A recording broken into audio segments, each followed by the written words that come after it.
This Great conference morning. will now be recorded. Cool.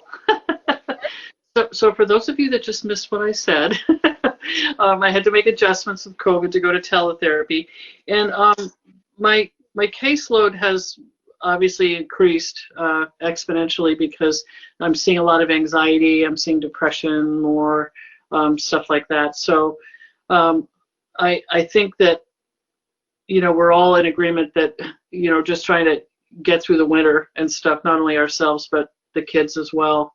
Um, and I think the district's done remarkably well, considering that Scott's done a great job tracking all the data. It sounds like to me, but um, so some of the things I've been working on outside of clinical work is uh, uh, trying to still build capacity for that after school teen recovery group that's free. It was in Hyannis. It's all virtual now, and there's a new video that just came out today that I'm going to send you all that really nicely explains the program, in detail, and it's about 14 minutes long, and we plan to show it at some point in the future to the selectmen because we'd like to open up a location in Harwich eventually. So the other way I'm trying to build capacity is I've gotten involved with the peer leaders up at the high school. Does everybody know who they are?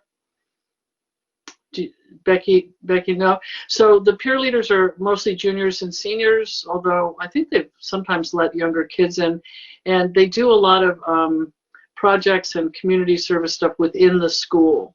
So we had them take a look at the website and sort of analyze it.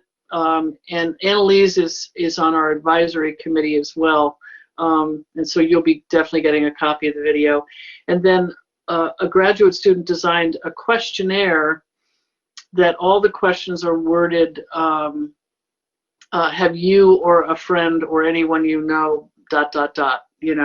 And so there's questions about substance use, there's questions about what people think the definition of being addicted to something is. There's questions about depression and stuff like that. So I'm about to present the answers from those to the kids, because I was a little worried that some of them might be struggling as well. The hardest part that they say with regards to this program is, how do you actually refer a friend of yours in that you're worried about? Because they've all got friends out there that they're worried about, as far as substance use goes. And so we're going to be doing a little role playing and stuff like that, and really explaining that the model is not about recovery as in going into like a sort of a hardcore inpatient program, which there aren't any on the Cape. It's more trying to kind of intervene before it's gotten really, really bad. And so the kids all are helping the kids stay away from stuff with the help of 2 counselors and a recovery coach, all of who are young. Have you ever met them on a video or a Zoom, Annalise? The counselors from the program? No? I don't think so. I've met a few people who've been through the program though. Okay. What do they think of it? Um, I've only heard good things. I've been mostly in behavioral health innovator meetings with Yep. just, and she has an intern named Alexa. Um, I don't think I've met any of the counselors, but I have met people who've been through the program who are like older, like in their 20s and 30s, and they have a lot of good things to say about it, and they said that it's really like put them on the right path so that they were able to move forward and Yep. put themselves in a better place. So If anything, it gets you thinking about what you're doing and why you're doing it, as opposed to labeling anybody. That's what I really like about it. And so kids, it seemed like in a lot of the videos on the website, the kids that were in their 20s were saying, a lot of them were saying the same thing, that they had stuff going on at home that was really hard, that they were depressed, that they were being bullied, that they didn't feel good about themselves, and that's how they kind of started using. And even if they started using recreationally at first and then they still had those issues, it kind of bumped all that behavior up a little bit more. So recovery build, the word recovery is just really health. That's what it is. It's just health. It's not like going to 12-step meetings and, all this other stuff if that doesn't fit in with what you need to do. And we also don't demand that they're perfect. They don't come in, we don't have them come in and say, oh, you smoked pot this week, you're out, beat it. It's because it's definitely not about being perfect. So we just had David Spitz join our board. Does anybody know David? He used to be the town planner in Harwich, and he lost his son to a fentanyl overdose, and he and his wife are raising their granddaughter. And he's just a great guy, so he's going to be a real asset to the program. Let's see. The Harwich Children's Fund, it was just the most incredible thing. I'm sorry Holly couldn't be here tonight because she played such a huge role in helping us. But last year we helped about 60 to 65 kids, and this year we helped over 165. So it almost tripled. Yeah. And so I've been looking at the numbers, and we got the community and nonprofits and organizations were so extraordinarily generous this year that we were able to kind of break even, as it were, as far as what we had to spend on outerwear, coats, boots, hats, gifts. So it went really, really well. And then we distributed them. We mostly shopped online, and we distributed them at the Albro House in sort of like a drive-through thing for over a 2-day period of time. It was really, really great. Does anybody have any questions about that particular event? Because you guys already knew about it, didn't you? Who are you staring at over there, Becky?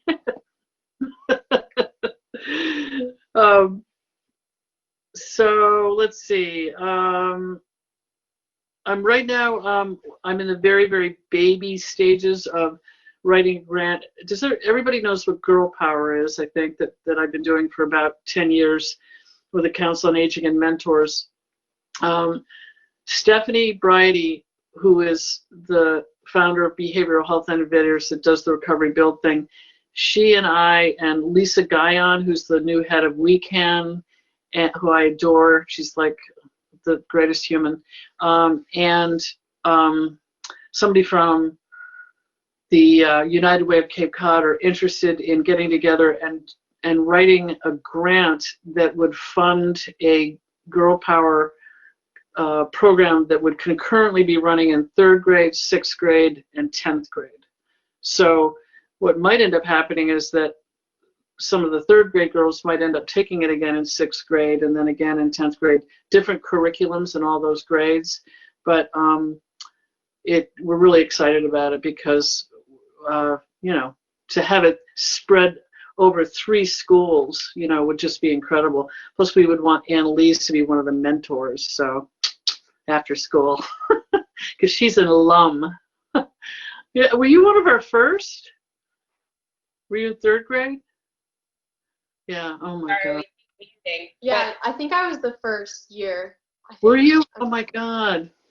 I don't remember being in it with any older students. I think for a while you did 2 grades. I might be wrong, but I remember having younger students, and I don't remember having kids in the grade above me. Yeah, we started it as a 7th grade program, but the girls wouldn't talk.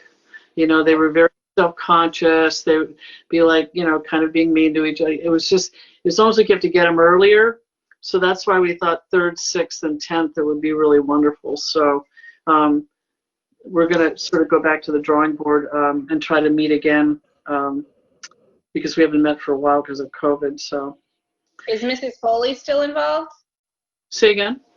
Wasn't Barbara Ann Foley involved in the beginning? She was when she was the head of the COA. And then the woman that replaced her for a year, she wasn't really present. She got us the food and all that other stuff. And then Emily Mitchell was the last year, but poor Emily was just starting, trying to get organized, get her bearings at the COA. So, but she was in charge of finding the women through some of the retired gals that she knows.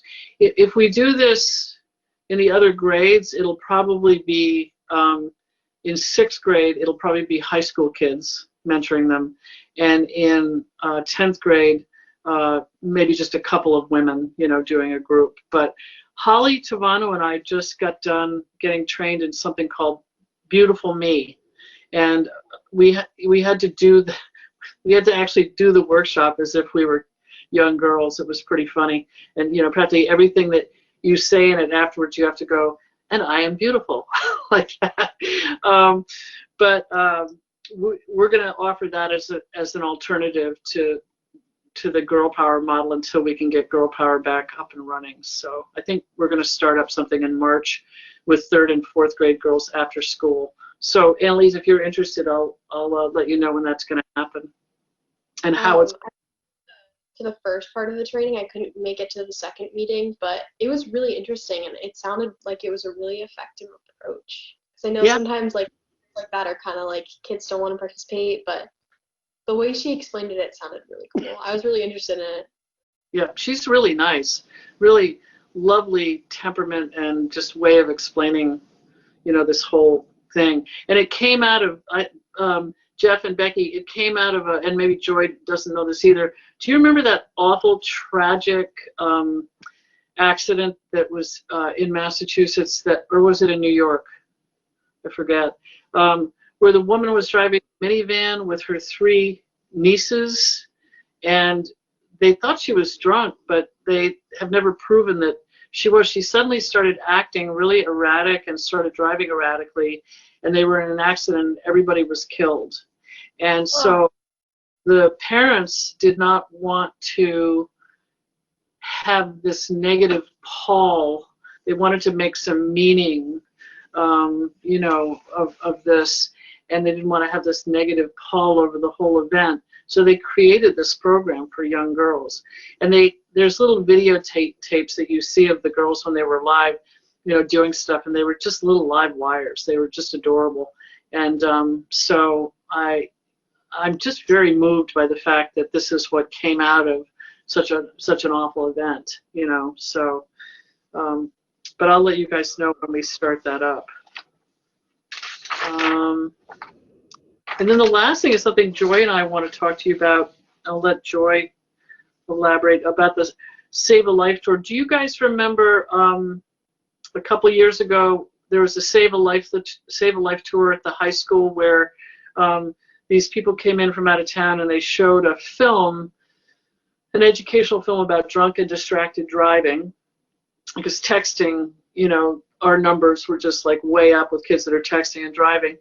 And then after they watched the film, this is juniors and seniors, they all came down in little groups to try out these big simulators that were on the stage of the high school. So one was a simulator for drunk driving and another was for distracted driving, and it was very eye-opening. They loved it. It was really very informative for them, because they were all very cocky and they think, my reaction time is fine, and then they would get in these simulators and be like, taking out a school bus or hitting the side of a building. It was really quite amazing. So we talked to Jason Cooper today, and I'll let Joy tell you about another option he gave us in case the COVID thing doesn't allow us to have them come to the building.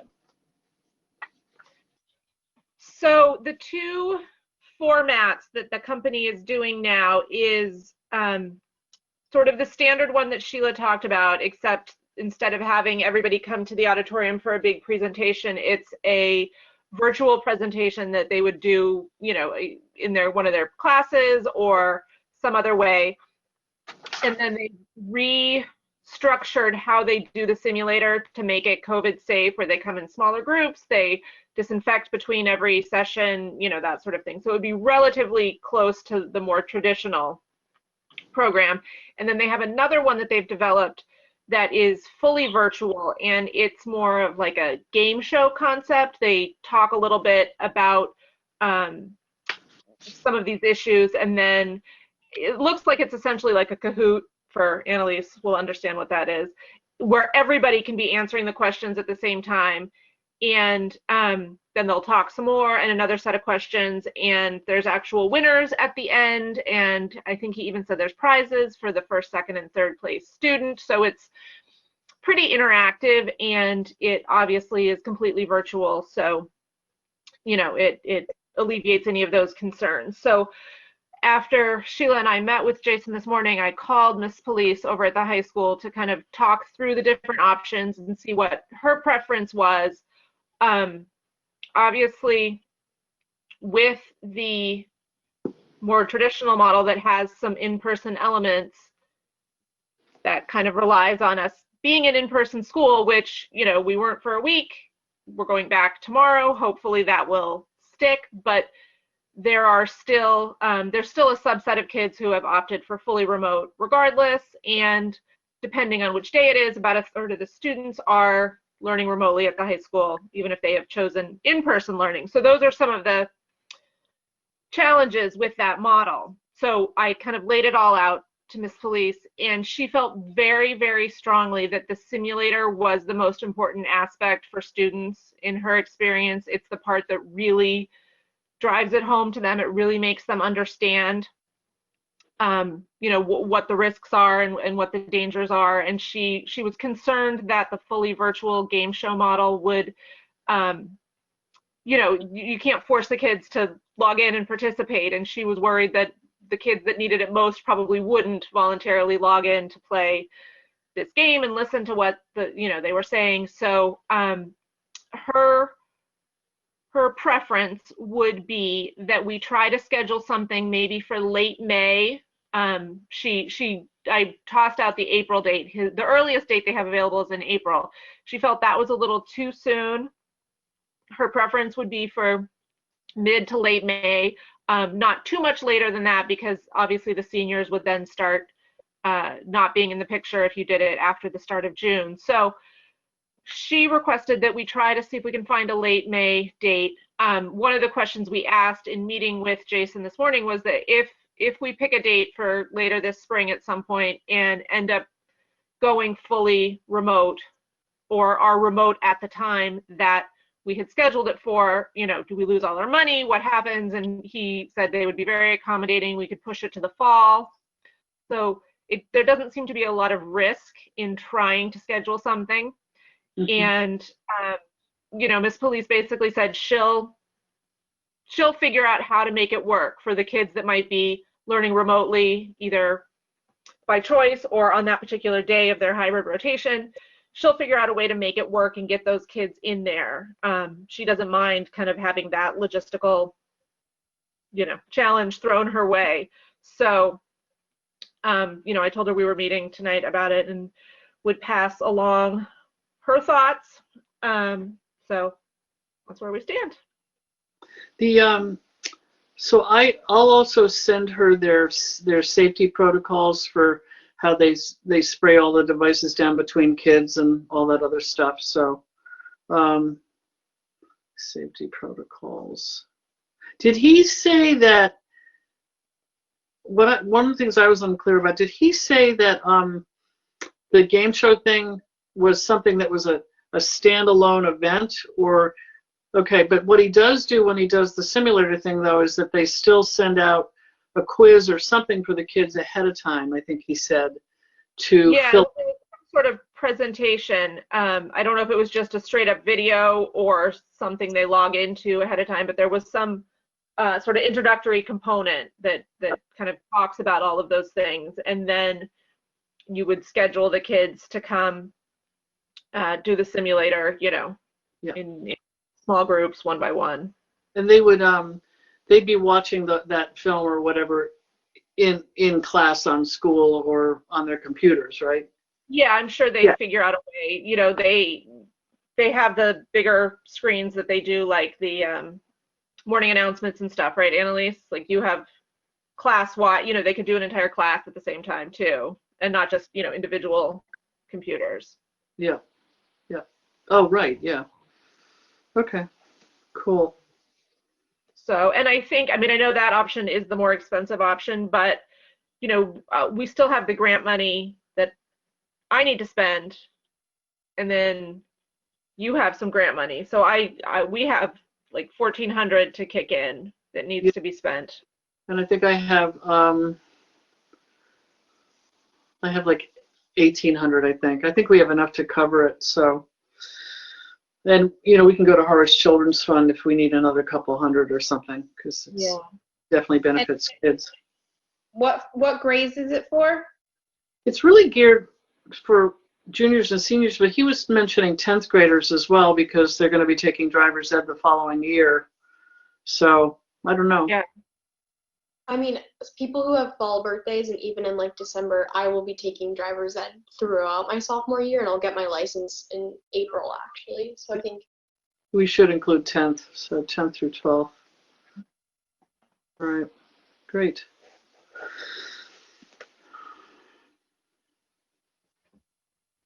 So I don't even know what I meant when I put on the agenda COVID-19 and Harwich Youth Services initiatives, because we haven't really been able to do much. Maybe we were just going to address that, that because I know, because everything's virtual. Our main thing is planning, live events and stuff like that. So, that's one piece of our mission, and the other is just supporting the youth counselors' work. But I have no idea when this is all going to be, when it's going to be safe to do stuff outside, recreating even with masks on.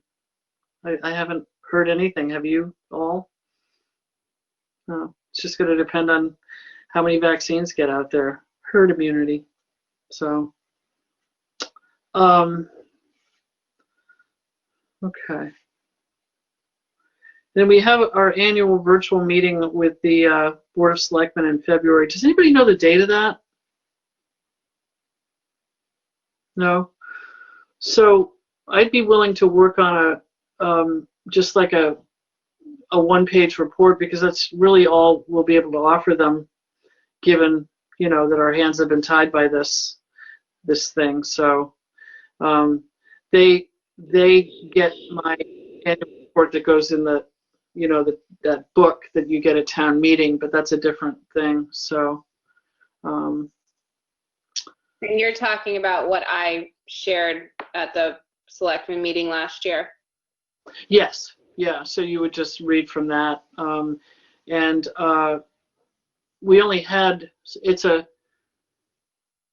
last year, were we in February last year or January? I believe I looked back. I have all the agendas, and we had 3 meetings. 3 meetings. So it must have been January. We did have a March meeting. Yeah, okay. And that was a review of the final, because I looked in my thing, and it looks like we had a January social and a March social.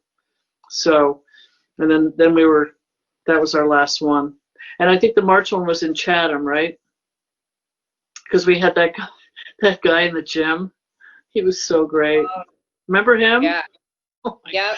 The Nerf Wars. I want to get him back again. He was amazing.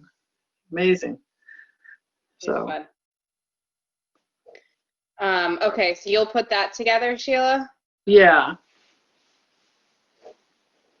And I can help you with that too, Sheila, with writing it and editing it, cleaning it up. Great. I'll just put in my stuff, which is the stuff you guys are all supporting me on, and then we'll just, I mean, we're going to want to do more socials. Do we want to talk about elections, or do you want to wait until the next meeting? Because a couple people are timed off now, I think. Paula, I think, is. And are you, Meredith? I think so. I think I was officially done in October, maybe. But I feel like George in the same timeline. So. Yeah, I have the dates, and it might even be on the town website for committees, the dates that people are, the expiration dates. That makes you sound like old food, sorry. But I don't want anybody to leave. So I'm not. I probably got a letter from the town last time. Yeah, let me talk to Patty McCura about that in the selectman's office, because Sandy, when she was working there before she retired, she was the one that sent those letters out, so I'll find out. I remember getting one that said if you want to re-up, you have to do X, Y, and Z. Yeah. Inspirations. I will ask her about that. Do we want to consider, I have to check the time before I open this can of worms. Do we want to consider trying to facilitate some sort of virtual get-together for kids? Yeah. Jeremy Wurtzberg, who's one of the counselors and recovery coaches at the alternative peer group at Recovery Build, he sent me a whole bunch of stuff that has Zoom activities for kids, and some of them involve games and competitive stuff, and yeah, I think it would be fun to do something like that. How big a meeting can you have? With the free version, I think it's $250, and then with the paid version, I think it's $500 or $1,000. Yeah. Why doesn't everybody just do a little research on that between now and the next time we meet, and then we'll put our heads together. Does that sound good? Yeah. Because I can't.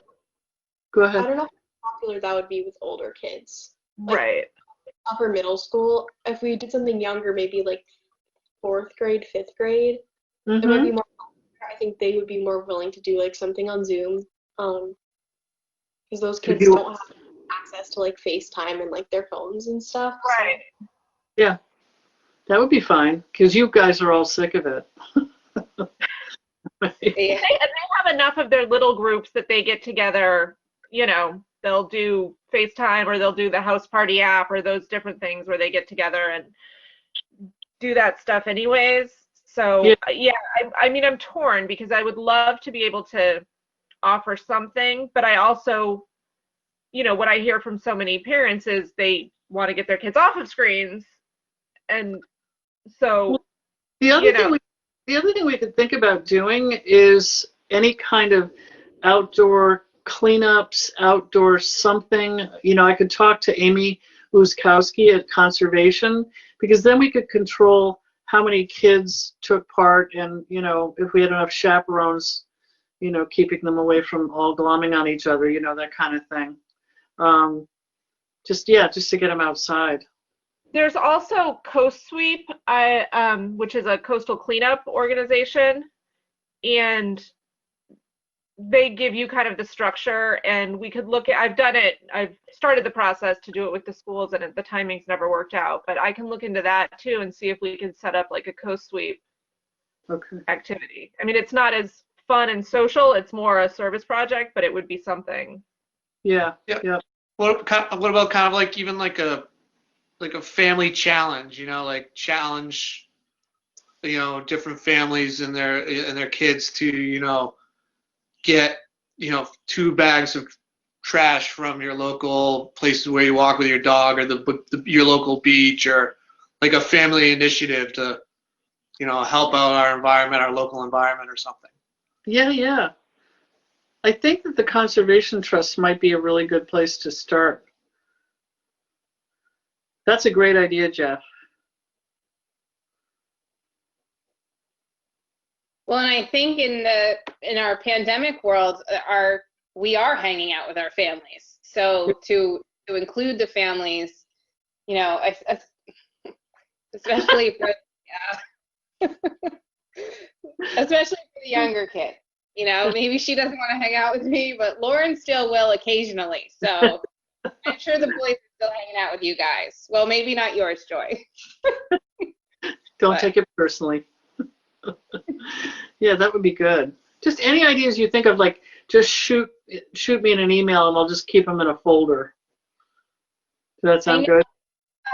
Maybe it's like a homeschool thing I saw, but like I know there's a science guy out there that like you can get like some materials, and maybe if it's like simple, like soda pop experiment or something, like the kids have the actual materials at home, and then it's a Zoom class. Yeah, maybe not blowing stuff up, and maybe the, Coke bottle volcano Mental. isn't a great one to choose, but Hey, Annalise, Yeah, like, do you think that any age group would want to do cooking classes? Yes, we've actually talked about that in BHI a lot. It's like something that I think people might be interested in, and Marianne Agressi, I think that's her last name. Do you know her?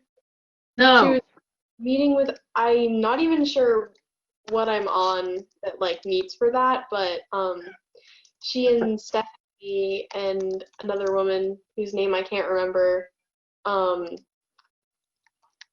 we're trying to plan something for teenagers, and Marianne said that she would do like cooking classes with her friends, or even just cooking together. Like they would pick a recipe and go on Zoom, and everyone would get the ingredients, and they would just cook together.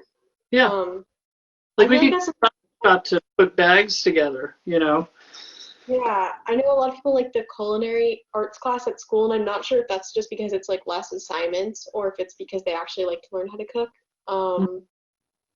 I mean, I don't really know how to cook anything other than mac and cheese, so I would be interested in doing that too. Cool. I can teach kids how to cook. What were you gonna say, Jeff? if you could incorporate like a family gathering in your house with the cooking, and I'm stealing this idea from something that we've seen, dinner and a movie. So we provide a movie for the families to watch, and like maybe we can get even like a good title that would be in the theater, like a new title. Yeah. And it comes with a recipe. Yeah. It doesn't have to be tied to the movie per se, but like, and then each family, makes the recipe, and then after you have dinner, you have the movie, and maybe throughout the movie in the comments, people could talk about what they did or did not like about said meal or how they did. And they could post pictures and Yeah, tag they it could or post whatever. pictures like on town social media or Yeah. whatnot of how their meal came out, and then we could figure out who the next top chef is and roll it into that. I have a website on the town. We could share it as a link on that. That'd be fun. Yeah. It's not like a worst thing, because we had a snow day one year, and me and my cousins were like running back and forth between our houses making cupcakes, and there was like power outages and stuff. It was so much fun. And we were like all hanging out with each other, and it was kind of nice. Like even our parents were allowed to help a little bit. That was fun, and it was like competitive too, so I think that gave a little bit of momentum. mine is running back and forth. Yeah, it might encourage older kids too if it's competitive in some way, because I know that kids my age are very competitive. So That sounds great. All right. Well, we won't set future goals right now. We're doing it right now actually, but I mean, as far as long-term goes, until we know what's going on with this whole thing. When I find out from Patty what's going on with the expiration, the rule of this particular committee or committees as opposed to boards is that anybody can sign up for another term. I think the limit might be 3 terms, but they excused that with Jim Hartley, who used to be on the board because he was there for like 20 years or something, 18 years. So, but should we, I guess we shouldn't set a time for the next meeting. I don't want to do it the same night as the Zoom selectmen's meeting. Do you guys? It seems like too much. So should we schedule maybe to meet in March? Does that sound good? Yeah, that sounds Sure. good. Is Monday night still good for people? Sure. I'm doing dual enrollment at Mass Maritime, and one of my classes is on Mondays. It What is. time? I'm gonna say 4 to 5:15. I think that's what. Oh yes, this will be fine. So she can just come late. Okay. The second. Oh wait a minute. March.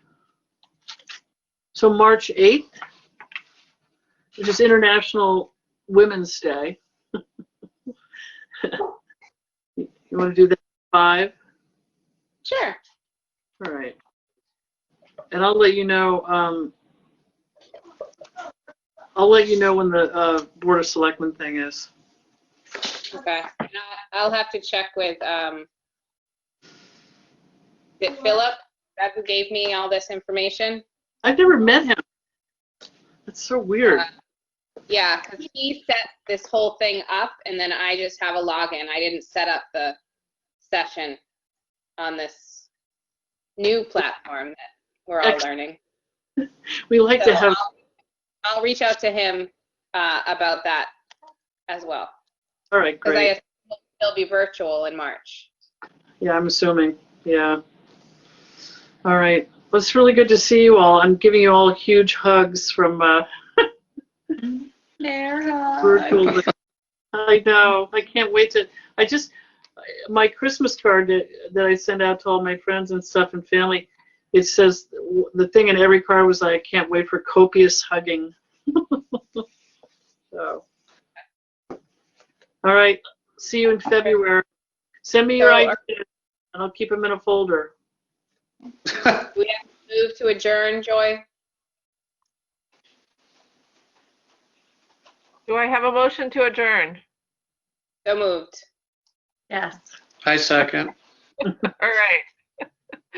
Meeting is adjourned at 5:48 p.m. Okay. Bye. Good seeing everybody. Take care. Bye. Good. Be Yeah, safe. glad you're better. Yeah. Thanks. Be